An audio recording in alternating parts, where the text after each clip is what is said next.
Black shoes and blue jackets. Sip silently from the scuttlebutt. Nicely note the 9-knot navy. And stow your sea bags, sailors. Yar, it's time to talk Tull to me. Yar.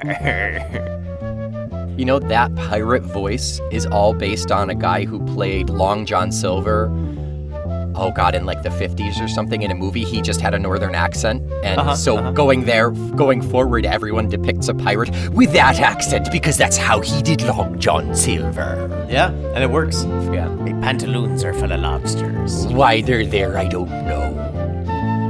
Welcome back, I am Omen Thomas Sade. And I am Nick McGill. Together we are the Feckless Momes. And this is Talk Tull to Me. A shakedown cruise along the disputed coast of prog rock, in which 30-knot Nick and Old Man Omen will swab clean and spit polish down every single seaworthy track that first-rate rock band Jethro Tull has ever launched. We will point our stern directly into the storm watch, conduct full honors for the hare who lost his spectacles, and step over the knee-knocker of nobody's car. And as we work to keep our grub galley gleaming and our gangplank greased, we will always keep a 21-gun salute primed and loaded to honor the fluting frogman, the Scottish sipper, the barnacle of Blackpool, Ian Anchors Away Anderson. That's good. That was very good. Very nautical. You know that Anchors Away is not like A-W-A-Y, like they're away, they've gone away. It's away. They are at weight. They've disconnected from the surface of the water. They've disconnected from the bottom of the ocean. They're being weighed. They are away. Oh, interesting. They're away. So now you can haul them up. So anchors away, A-W-A-Y, seems like drop them. But anchors away, to weigh them, is the exact opposite. We're ready to go. Wow. We've de-anchored from the bottom, yeah. So it's like aloha. It means hello and goodbye. That's true. That it used to be Anchors Aloha. Yeah, but then it spread from the Hawaiian Navy. Speaking of spreading, Nick, what are we listening to this week on Talk Tull to Me? Talk Tull to Me. This week, we are covering the 7th track B2 off of Crest of a Knave. It is Mountain Men. I've been trying to get more B2 in my diet, so this is perfect timing. Yeah, great. A straight-up injection right into your ears.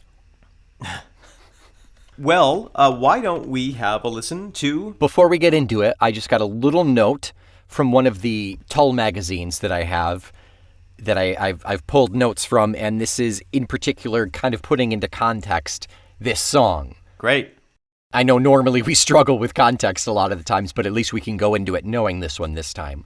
So the song Mountain Men actually became more famous in Europe when the album Crest was released because it's depicting a scene from World War II in Africa and the Falklands War.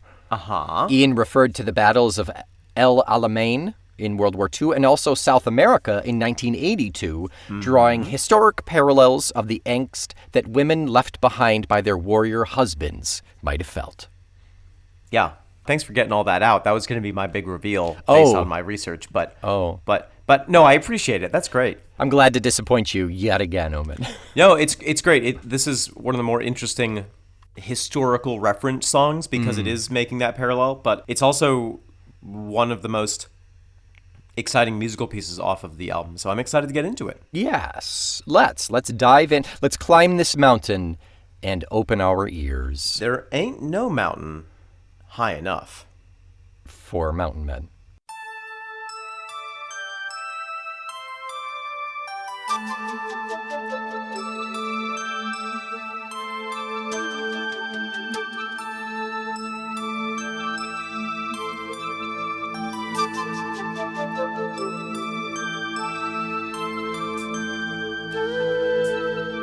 Nick McGill. Merciful Mountain Man. That was Mountain Men. You know, that's another song where I was like, oh yeah, this is 12 minutes long. No, it's 6. I was just going to ask you, is this a long song? Is this not a long song? It's a problem song. It's in the middle. It's in between. It's a mid-sized song, yeah. Yeah. But the scope of the song is truly epic, truly massive, truly generational. Yeah, all of those fit perfectly, yeah. Let's talk about it musically. What do we hear first off? Oh my gosh. That, like, kind of eerie synth. That pew, pew, Yeah. pew. Yeah. Pew, pew, pew, pew. If I had 3 testicles, I would bet one of them that was the Fairlight CMI. But you're not confident enough to bet one of your 2 I'm hoping testicles? I'm hoping to get back to 2. Oh, so you would bet against it being the Fairlight CMA. If I had 3 testicles, I would bet one of those is Martin Barr on a Jew's harp. How do you think I ended up with 3 in the first place? Oh gosh, that was your punishment, yeah. I do think it's the Fairlight CMI, programmed by one Ian Anderson. We have him on the flute there as well. Mm-hmm. It's eerie, and it's slow, Yeah. and it is pensive. It's weighty. Mm-hmm. It flows like a thick mist. And it works very nicely to, I guess, introduce the flute that comes in like right after that. Yeah, Yeah. absolutely. We have the drum doing that slow, heavy lead up. Yeah.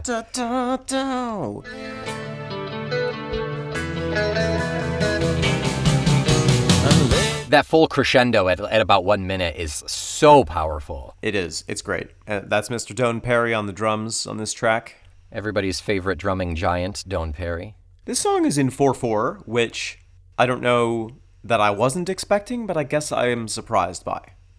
Why, just thinking back, the mythical song that is Mountain Men without listening to it, you think it's extra long and super proggy? It has so many elements of prog already. It has so many different shifts of tone, shifts of timbre. Timbre? Yeah. It shifts a lot, and Timber. It's timber. it's going down. I'm yelling timber. You better move. You better dance. It's going down. I'm yelling timber. You better move. You better dance. Do you know that song? I think you know the answer to that question. Kesha, obviously. Yeah. KE$HA. And I hope she's doing better. Okay. So, yeah, we have the slow drum coming in. We have the bass not revealing too much about itself, but definitely working in the shadows.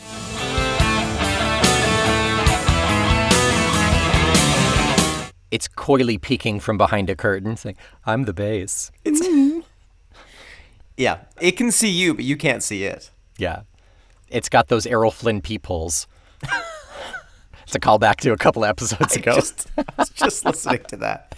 Just another fun note about Errol Flynn. He was such a womanizer. He slept with so many people. People would say, you know, if you were flirting with somebody and you got their favor, people would say, "Oh yeah, you're in like Flynn." Is that where that comes from? Yes. Wow. And Errol Flynn loved the phrase so much that he wanted to name his autobiography "In Like Me." And his publisher was like, "No, Errol. Errol, no. He smacked him on the muzzle with a newspaper. Get no. back in your peephole room." Drop it. Please drop it. Kind of disgusting. Yeah. Wonderful swordsman, though. I mean, I guess. Sure. Later on, House on the Hillside, it opens up, it's brighter. Well, there's a house on the hillside. It makes me think a little bit of the tempo and drive of Dire Straits' Tunnel of Love. The tunnel of love.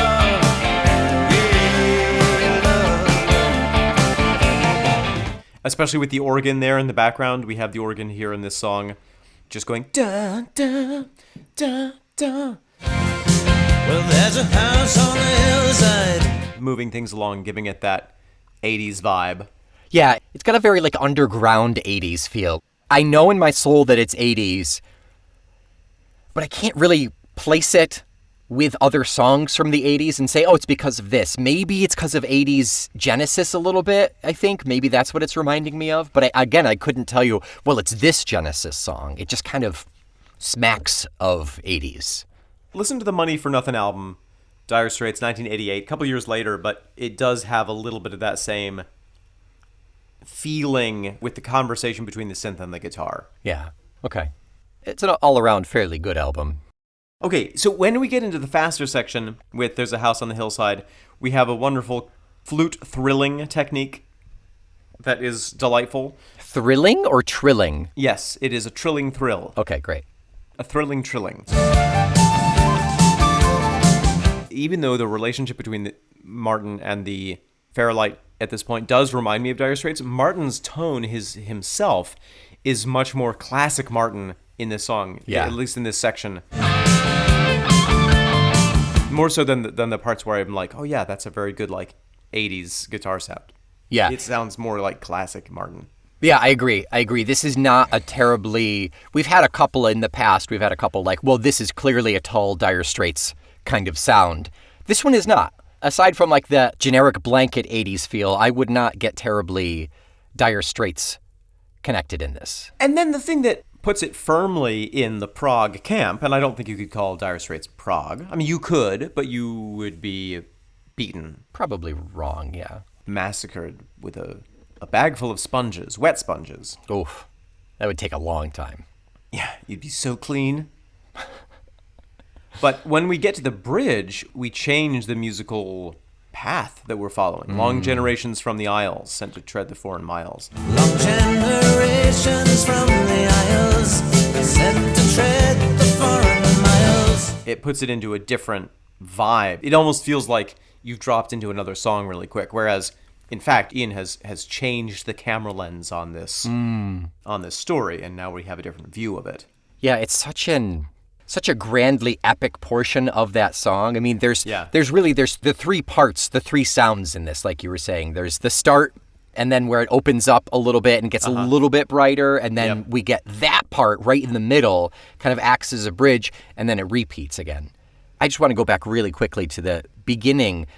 With that crescendo really quick, Ian starts out so reserved, I think. And then... I mean, ultimately, the whole song does, and when they build into that crescendo and it gets heavier and rockier, yes, Ian never gets out of control, though. While everything else is getting really big and broad and cacophonous and in a really powerful way, Ian is just kind of plugging along. He's really just telling us this story at a steady pace. He is changing that tone. Like we said, we have those three different sounds lyrically, sonically singing, but his vocals are really just the backbone to this whole kind of manic song. I know that there have been people who have said, oh yeah, post-surgery Ian, quote-unquote, couldn't sing. How can you say that listening to this album? Yeah. He's singing so beautifully. It's really powerful. It's gorgeous, and he's doing things that I think as he, as a performer and as a singer, matures, he's realizing that he doesn't have to... Remember way back during the Aqualung days when somebody was quoted, I think it was Martin, as saying, oh, Ian thinks he can't just sit on a stool and play the acoustic guitar. He feels like he has to jump around for people to notice him. Yeah. I wish he would do more of that, just, sitting there and playing the guitar. Mm-hmm. I feel like as he's maturing, as we are taking this journey throughout the decades, he's finding the power in those more subtle things to draw the audience in. There's this crazy, unusual thing. I think it's on the line, as they pull the net with no betraying light.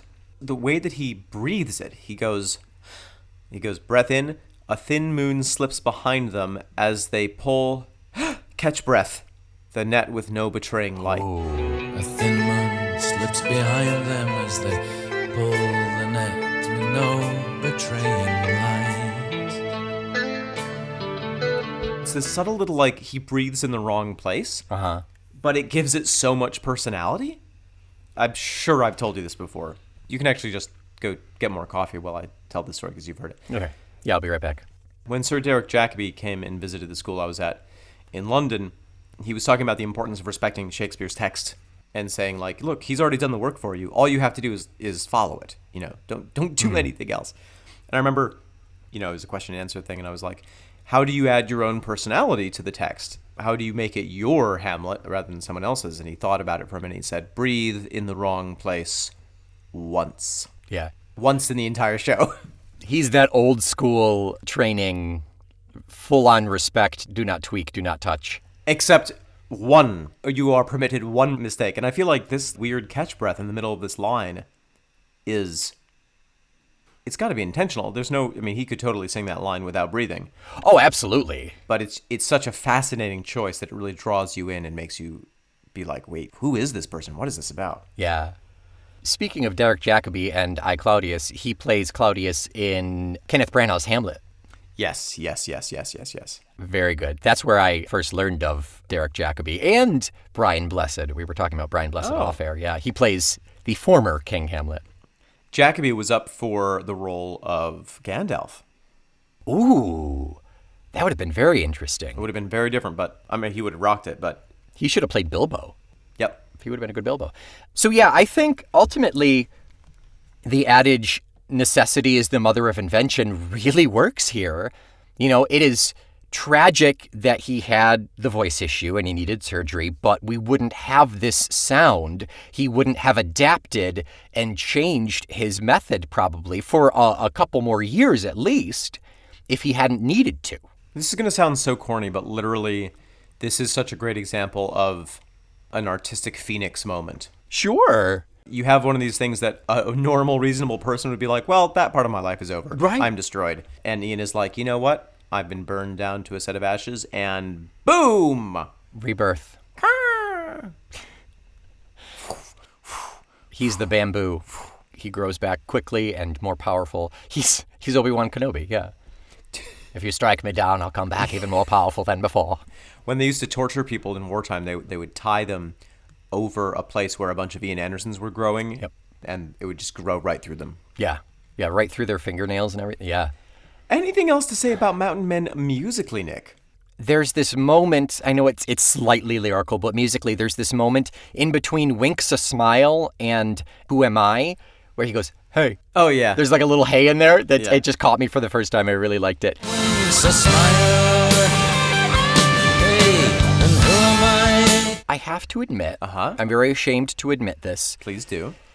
that this was another instance of one of those songs where it never really registered for me until now, but really like listening to it musically it puts it so much more potently on the map for me. There are a number of Tull songs where, because the lyrics are either too complex for me to initially understand or refer to something that would require research for me to understand. Correct. That they get relegated to the part of my brain of like, yeah, I'll figure that out later. Yeah, and then you never do, and then it's just kind of one of those, it's like a flyover state of a song. You're just like, oh yeah, okay, Mountain Men gets me to Waking Edge, cool. Until your best friend makes you do a podcast and you have to look at every single song, and then you're like, oh my God, this box has so much dust on it. That was the whole goal of this podcast, 3 years in the making. Now you know what Mountain Men is about. Now we are going to find out. The last little musical thing, we talked about this on the last song, I think, or recently at least, but the transition from the end of Mountain Men into the beginning of Waking Edge is one of those brilliant little, you only get it if you listen to the album in context moments. Yeah. Between dream mountains of our Eden.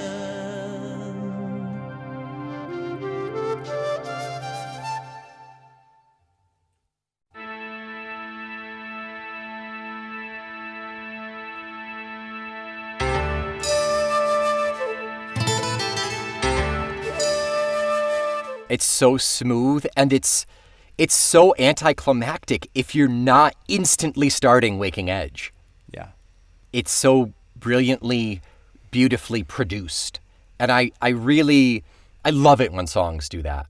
I love it when artists do that and they build that in. Even if the songs really have nothing to do with one another, like story-wise, lyrically, or anything, or sonically they make a relatively drastic change, you know, they go into that different song, but when they make that link, it just feels so much more, it brings me into the album more, you know, I get more invested and enveloped. And it's like Zealot Gene when, let's see, it's 3 Loves 3 goes into In Brief Visitation, I believe. Oh, yeah. For the first, 12 times I listened to that album and I wasn't watching the track specifically, I had no idea where it started. I'm so excited, Nick, for when Rockflute drops.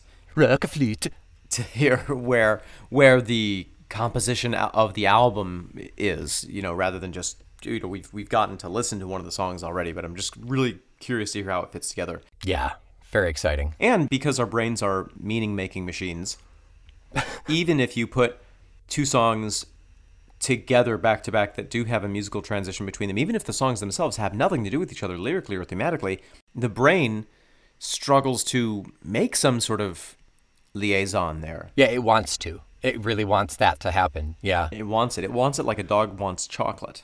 It doesn't know how destructive it is, but it just really wants it. Exactly. Bert ate a piece of bark yesterday. Bert is not a dog, and that was not chocolate. So it was a bit of a stretch, but Something ate something, so. okay, great. Yeah. I had a bowl of cereal this morning. No one wants to hear your troubles. Nick, anything else to say musically about Mountain Men? No. We've got a lot of correspondence and stuff for the middle, so I think we ought to hike up this mountain here and meet at the peak, and we'll discuss. Let's get to the jammy center of this Victoria sponge cake.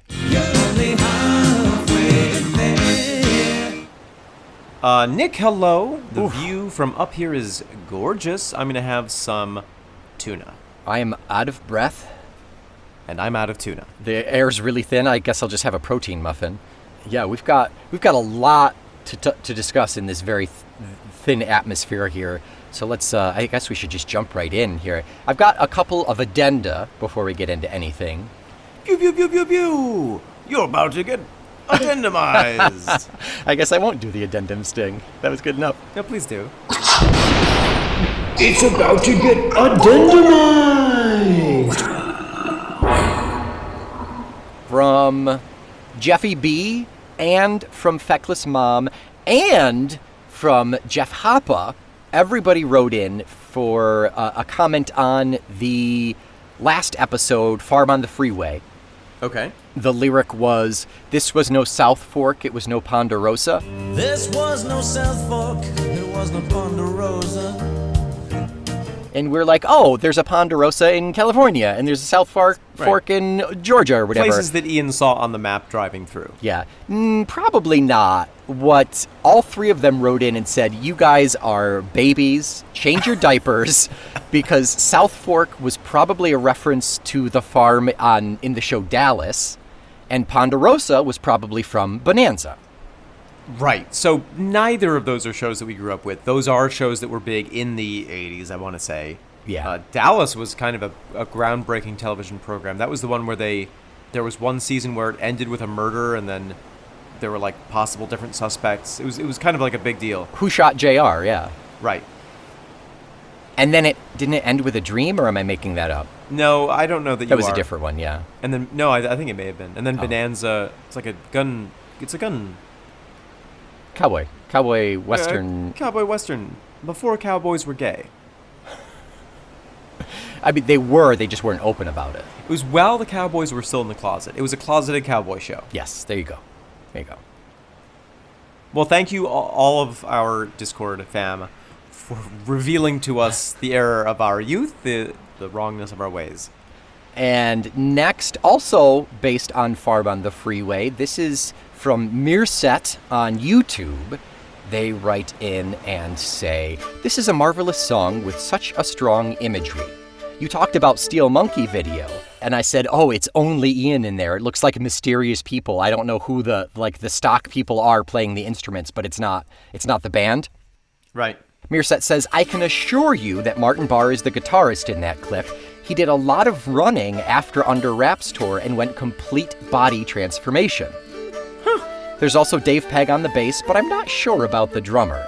He looks like Dave Maddox from Fairport Convention, who did play the drums in the 1992 A Little Light Music tour with Tull. On the topic of random drummers in Tull videos, I've got one story which I'll share later. Thank you for the threat. Also, the other videos with Tull band members besides Ian would be Under Wraps and Kissing Willie, if I recall correctly.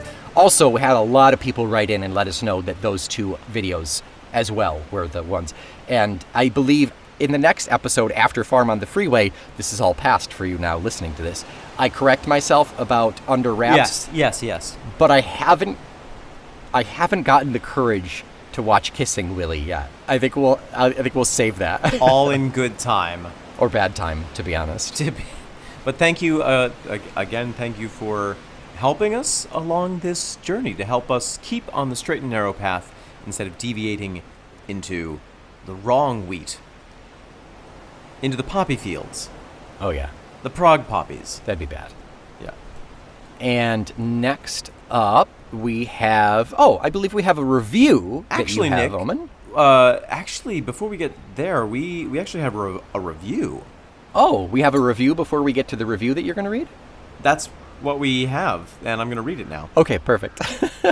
Probably one of our favorite reviews that we've ever had. I'm going to read it out. I'm going to read the whole thing. Hold on 1 second. It's pretty solid. Okay, prepare yourself.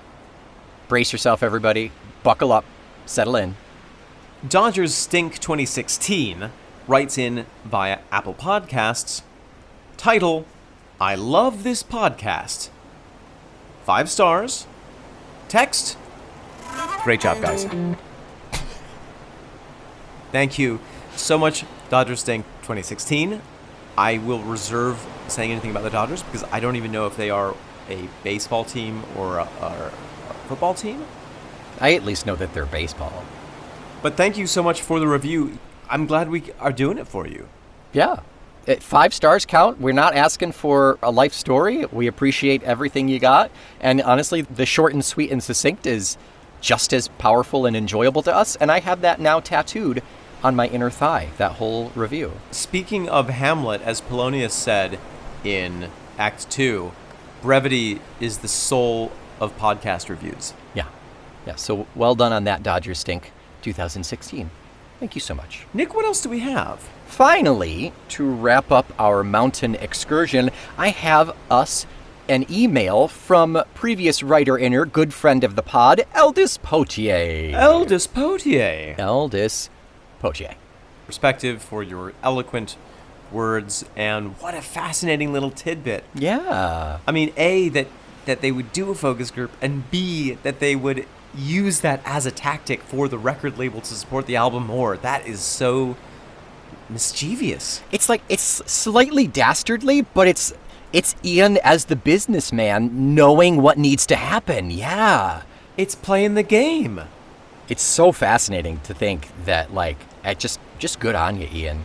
I also, it reminds me of, that Roald Dahl, part of his idea for Charlie and the Chocolate Factory was that they would send schoolboys, some of those chocolate companies would send schoolboys these sample chocolates of things that they were testing, and the schoolboys would have to write back and say, oh, I like this one because of this, I like this one because of this. Uh-huh. So that inspired Roald Dahl to create this Charlie and the Chocolate Factory. Mm.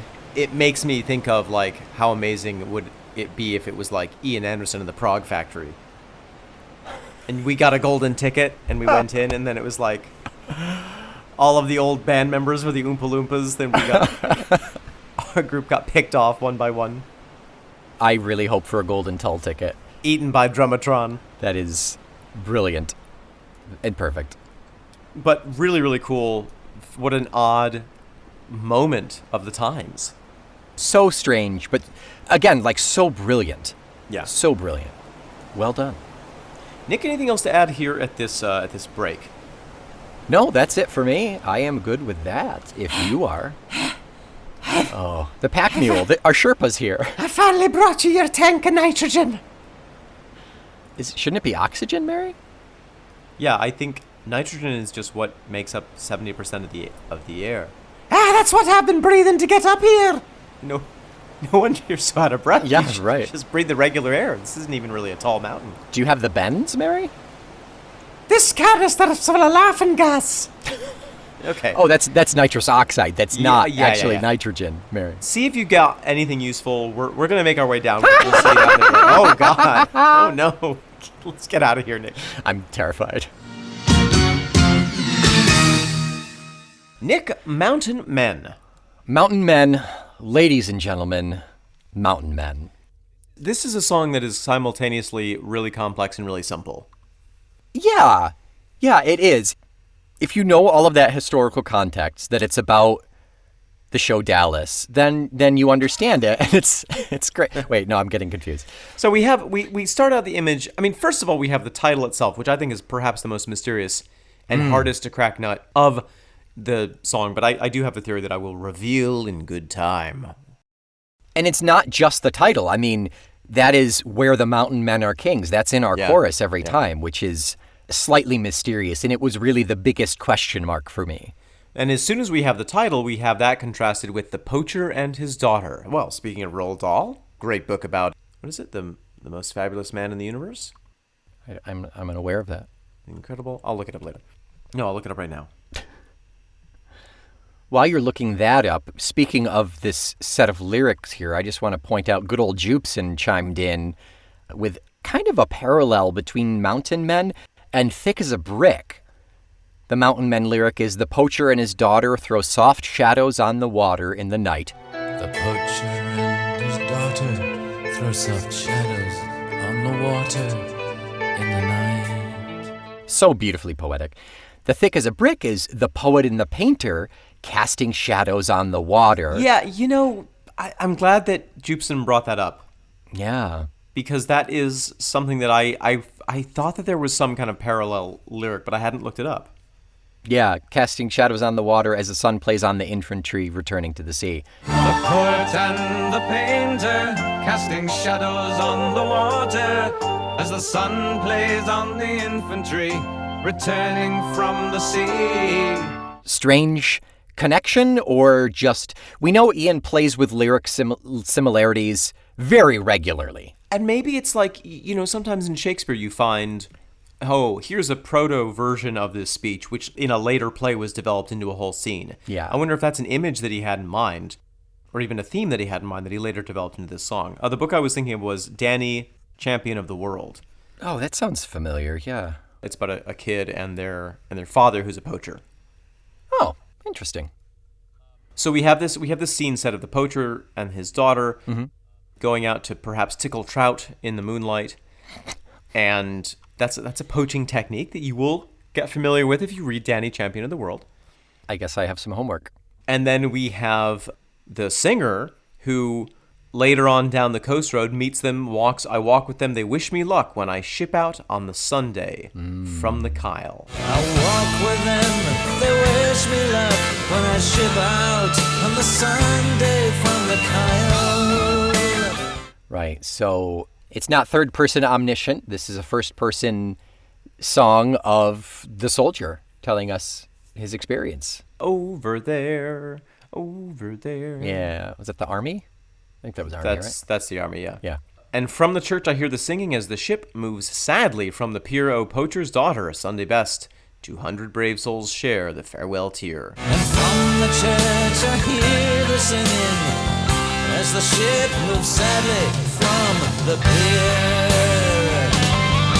Oh, poacher's daughter, Sunday best, 200 brave souls share the farewell tear. I mean, this is a whole theme of songs in the world. Oh, sure, the soldier, the sailor going to see those people left behind in mourning, basically. Wait for me. Farewell and adieu to my Spanish ladies. Yeah. So wake, lady, wake, I'm waiting for thee, for this night or never, my bride thou shalt be. What's the one about what's that horrible tearjerker country song about the valedictorian who marries the soldier and they're like 17 and then she hears his name read out on the death toll and she's crying under the bleachers? Are you telling me there's only one song that's like that? There's one that stands out in my mind that I remember. If you remember it and tell me before I edit this podcast, I'll put it in. Okay. But I make no promises. Then we start getting into the crux with the next verse there. Yeah.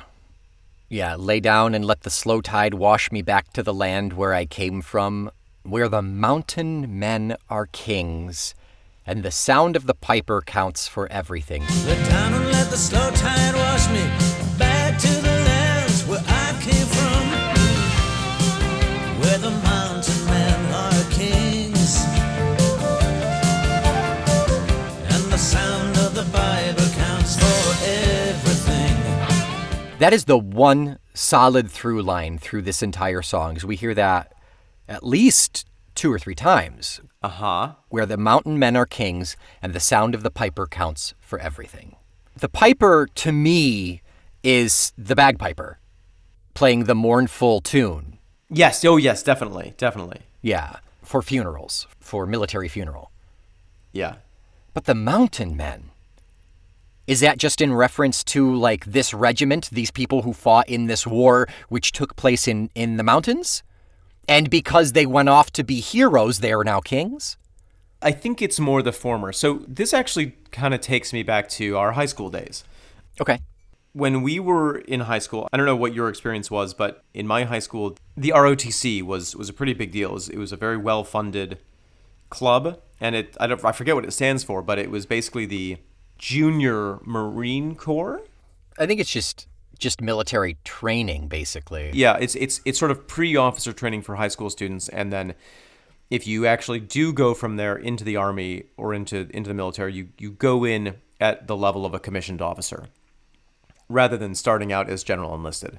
Yeah, it's the Reserve Officers Training Corps. Yes. It's more regularly in college. We didn't have any at Weedsport, but there was a big ROT contingency at Hofstra, and Right. it is for training commissioned officers of the United States Armed Forces, so it's not a specific branch. Right. So the reason it was such a popular club is because there was very little else to do in upstate New York, and Yeah. there were very few other economic opportunities. It was kind of like not that many people went to college from my hometown. Mm-hmm. There weren't that many places to get a job in my hometown, so the Army provided this outlet for people, or at least this perceived opportunity. What my take of the Mountain Men is that this area, and let's say it's Scotland, for the sake of argument, although there's no particular evidence to support that, but there are mountains there, can confirm. Yeah. This area seems to be a place, or what I'm interpreting from this is that this is an area where in their own environment, it's like everyone is a king. Everyone has control of their own environment. They have this tradition. The sound of the piper is what is important. And that population is steadily shipped off. All the men in that population, Right. These kings of the mountain, are being shipped off to be a soldier to go and fight in these foreign wars. It's a place where the Army is pulling the resource of these people. Right. Yeah. I feel like just recently we had another Tull song that was talking about a soldier that went in, or maybe it wasn't a soldier, maybe it was like working in the mines or something, that you have no other resource, so you go into a dangerous job, or you go into a job that pulls you away from your family. I feel like we did have that recently. Yeah, interesting. Well, and there's certainly a lot of circumstances like that. I mean, the coal mines in various places. And then we have the references to the specific battles or the specific engagements. So you mentioned Alamein. Yeah.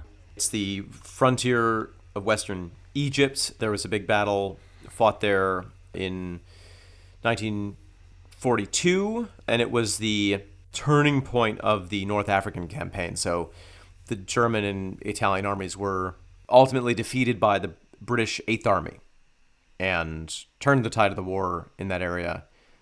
And this is specifically World War II. Specifically World War II. Yeah. The Falklands are much more contemporary with the writing in this song. Yeah. The Falklands War, which was an undeclared war, Right. it was a conflict between the United Kingdom and Argentina, and it happened in 1982. Basically, there's a set of islands that have been under British rule, that had been under British rule for a long time. Most of the citizens identified with being British, but it's off the coast of Argentina, and the Argentine Navy said, you know what, actually, we're going to take this over. This is in our territory. It's ours. Yeah. And so they took over the island, and a huge response from Britain came, and it was one of the first conflicts to be televised because it was the 80s. Yeah, everything was. Yeah. And so it became, so that reference of we died in the Falklands on TV Died in the Falklands on TV. is really fascinating because there were casualties. There were, Sure. only a couple hundred British soldiers died in that conflict. But it was televised in Britain, and because of the timing of it, it was a major public opinion victory for Thatcher. Oh, sure. It was the first big conflict that she was involved in. She was in the war room. She was dictating the terms of what was happening. And it was a military victory for her. Mm-hmm. And it was so popular in the public eye that it helped the Tories win the next election. So the implication that, yeah, we died on TV in the Falklands is like, what was it for? You know, it's this random island way off in the middle of nowhere. People are literally dying, and all the Tories are going, oh, yay, we did a great job. We get to be reelected. Yeah. It's that sovereign nation, just we got to have our fingers in everything, you know. They defended that for the longest time, and kind of they still do. For the soldier, it would be easy to say, like, we're dying for the sake of this pure theater. Right, yeah, exactly. In the long run, why did they die? But they're heroes, they're soldiers dying for the cause, you know. They are therefore the kings. They are the kings. Right, it's interesting. And then right immediately after, long generations from the Isles is capitalized in my copy of Silent Singing, sent to tread the foreign miles, and where the spiral ages meet, felt naked dust beneath their feet. Long generations from the Isles, sent to tread the foreign miles, and where the spiral ages meet, felt naked dust beneath their feet. I mean, you get this sense of this almost constant exodus of men to go and die in foreign lands. Yeah, right. It doesn't matter what the war is. It spans the generations. It spans the reasoning. It's talking about the soldier, the grunt. Yeah. Doing this for people who sit very comfortably in Parliament in their cushy houses and send people to die. And I think that, you know, for me, where this gets to with the mountain men being kings is like, in their own context, they have everything they need. When you are in resonance with where you're from and you are in your homeland, you have that sense of belonging. I think that's what the king status is. King of your castle. Yeah. Yeah. And that's being taken away from you. That's interesting. I guess I could go either way. Yeah, I do like that. That's a bit more tragic that way. It is still, I mean, even if it's the way that I think, where they're being made heroes, you know, it's still tragic because they're dying for really nothing. And what does it mean to be a dead war hero, really? Right. And then, or what does it mean to come back? You know, why is the poacher a poacher because he got some kind of a terrible injury and can't work properly? Sure. Pure extrapolation.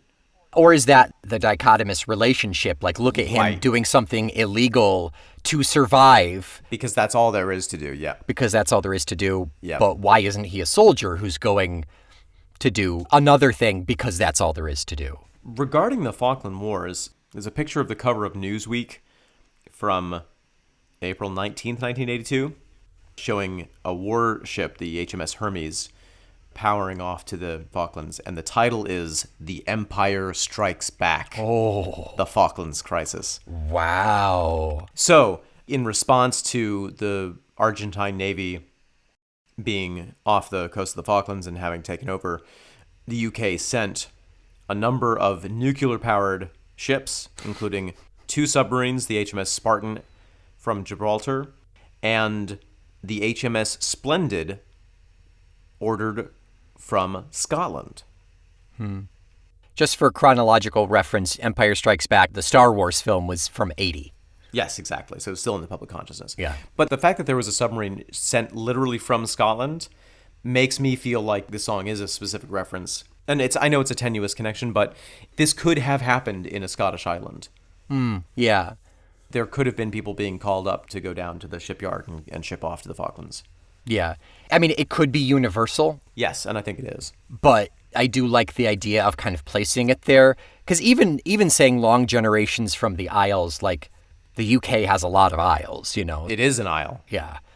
So it's hard to pinpoint it, but it does feel well, and even the Piper thing. I mean, even in the UK, they Yes. would have the pipers. Even in the States, they have pipers Yes. play for funerals. That is a specifically Scottish reference. Correct, yeah.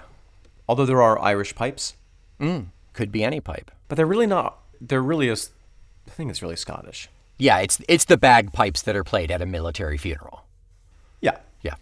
What do you make of that, the reference to the past and present black-eyed crow lies hunting high and circling low? And the past and present, the black-eyed crow flies hunting high and circling low. The crow is a carrion bird. and crows will flock to battlefields. So past and present are Elamine and the Falklands, eating the dead. Your eyeballs shall be a feast for carrion birds. Particularly crows, yeah. I love that it changes from the first time we hear that, from flew hunting high and circling low over blackened plains of Eden. The past and present, hard-eyed crow flew hunting high and circling low over blackened plains of Eden. And then it changes to flies hunting high and circling low between dream mountains of our Eden. And the past and present, black-eyed crow flies hunting high and circling low between dream mountains of our Eden. Past tense to present tense. Yeah. There's something simultaneously eternal and temporal about the mountains themselves, about this origin point. Yeah, which to these specific soldiers, their home where they are king, is their Eden. Yes, exactly. It's their utopia. It's their perfect place to live, and they got sent away from that. And in their dying moments, watching the crows circle overhead, they're transported back to that. They dream of those mountains. I don't think anyone could say that better, Nick. Well done. Thank you. Anything else to say about Mountain Men? I think Ian Anderson said it better, but no. What a really powerful, potent song. We haven't seen a lot. Well, we saw it more in like Under Wraps and that kind of really contemporary topical song, but we've got to reference back to that with this song. And it's really, really powerful and potent, and I don't think we need to be really aware of Elamine or the Falklands to have it be that potent. And yet making those specific connections really does cast it into sharp relief. Yeah. The real specific meaning behind this. Nick, how much of an anti-war song would you say this is?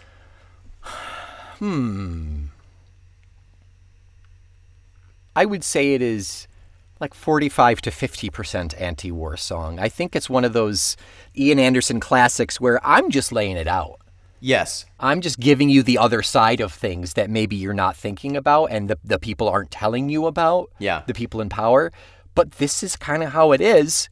You decide. He's not saying, oh my God, it's so bad that our population is being drained and our young men are being sent away to die in foreign wars. He's saying, our young men are being sent away and dying in foreign wars. They have been for centuries. It do be like that. Right, yeah. It do be like that sometimes. Sure do. It have done be like that. It will do be like that. And it is do be like that right now. Yeah. It's not like the song Ohio by Crosby, Stills, and Nash, which is really an anti-war song. It's about 4 anti-war protesters getting shot and killed. Wow. Yeah, that's pretty hard to not know where the opinion of the writer falls. That Yeah. Tin soldiers and Nixon's coming. We're finally on our own. This summer I hear the drumming. For dead in Ohio. Speaking of, Crosby just died like a couple days ago. I saw that. R.I.P. Crosby. Yeah. R.I.P. And the past and present, black-eyed crow flies hunting high and circling low between dream mountains of our Eden.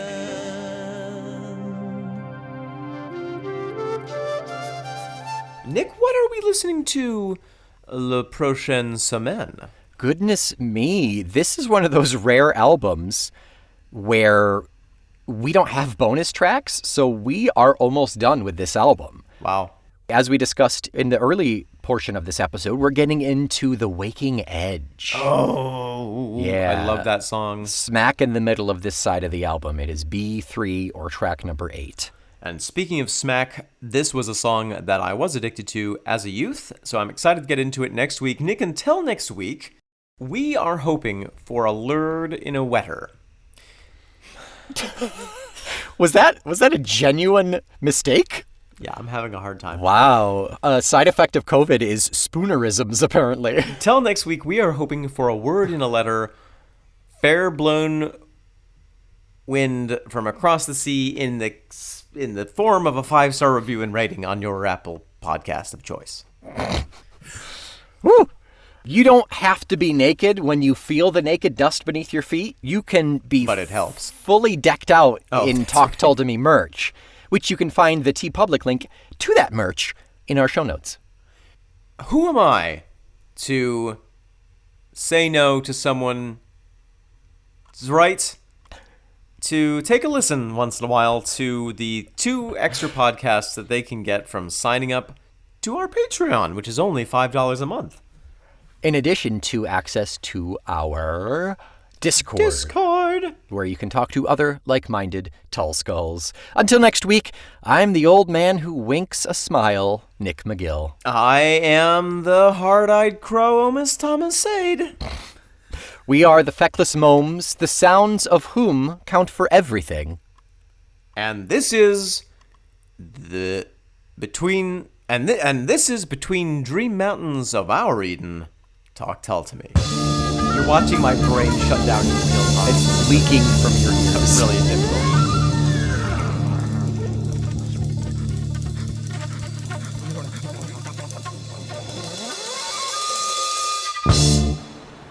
Well, Mary, we've been up here with all our tanks of gas now for neon 3 hours. I don't think the boys are coming back. I didn't think they would. Oh, Marty, I'm so lonely when they're gone. Aye, take another hit of nitrogen, Mary. It'll put your mind right. Oh, yes. Get it deep within your, what I assume is veins. Oh, Marley. It's such a treat. Nothing brings me the joy like climbing a high mountain. I remember back when, before they released oxygen into the air, all we had to do was breathe the nitrogen. These kids these days don't know how lucky they have it with a mix of breathable elements. That's just after we came out of the primordial soup, wasn't it, Marley? I remember it well. First there was naught but nitrogen, then a little bit of carbon dioxide for the spice, then some argon for flavour. Now it's all this newfangled oxygen. What will become of it, Mary? Oh, they're so spoiled. They never knew what it was to have to sprout legs to go up a mountain. That was long before the invention of Talk Tull to Me. Do you remember when we climbed the old volcano using only our teeth and wiggling? I had a pseudopod. Ah, yes, that was right after we got 2 orifices. And you had flagella. I've still got flagella, Mary. Look at this. Oh, it wiggles so. I'm tempted to eat it. Oh, you stay. You keep your chompers off me, flagellin. That's right. Oh, Marley, we're out of nitrous oxide, Marley. What do we do? I suppose it's time to make like the old conception of human beings who were split by a thunderbolt, twist ourselves into a perfect circle made of 2 halves, and roll down the mountain together. My favorite mode of transportation. Whee! Dum, dum, dum, dum, dum, dum, dum. Talk Tull to Me is a proud member of the Feckless Moons Audio Network. You shut your dirty mouth.